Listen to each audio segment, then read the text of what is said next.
Same bed, but it feels just a little bit bigger now. Paano ba gumawa ng ice candy?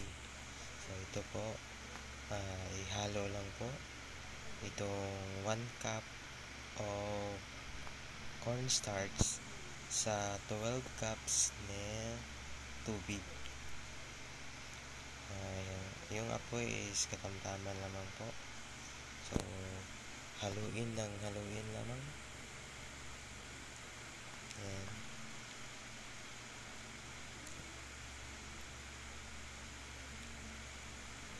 So, halo ng halo.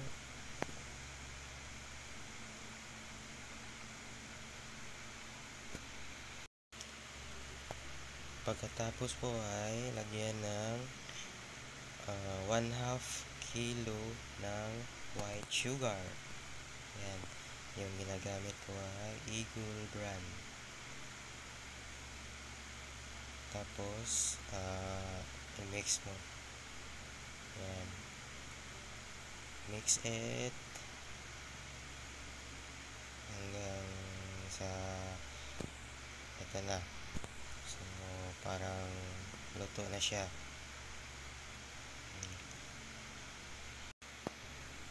Tapos, isalin lamang po sa isang Tupperware or lagayan. Ayan. So, mix natin yung evaporada 410 ml.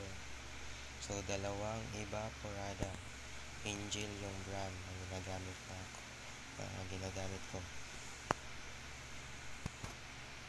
Then, isang 410 ml na cream dinsada.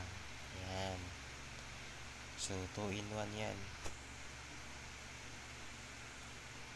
Tapos, i-mix lang ito. Halo lang tayo dito. Hanggang sa mag-blend ng kanyang flavor.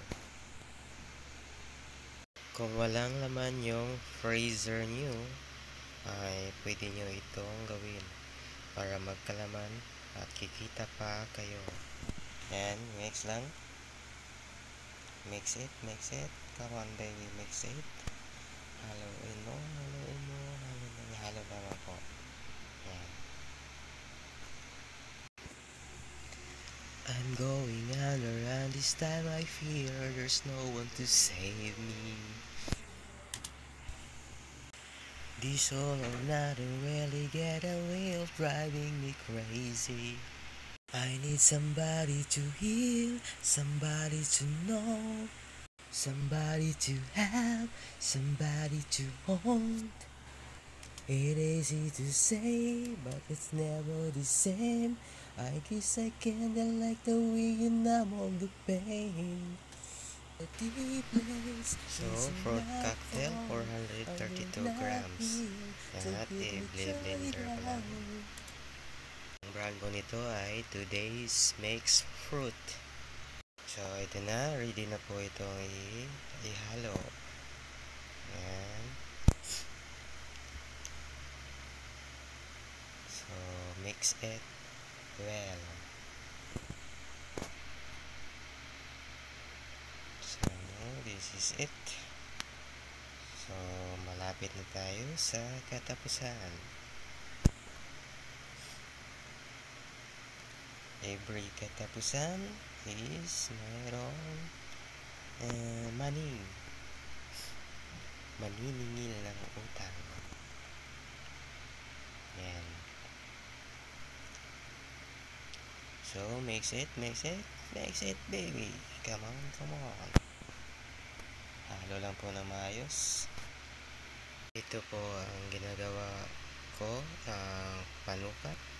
Ito po ay isang 1/2 cup. Ayan. So, hindi po siya masyadong puno. Para naman mayroon tayong gain. So, fast forward. Ito po yung sample. Ayan, pinutol ko na yung extra na plastic. Ayan, yan na po. So, 10.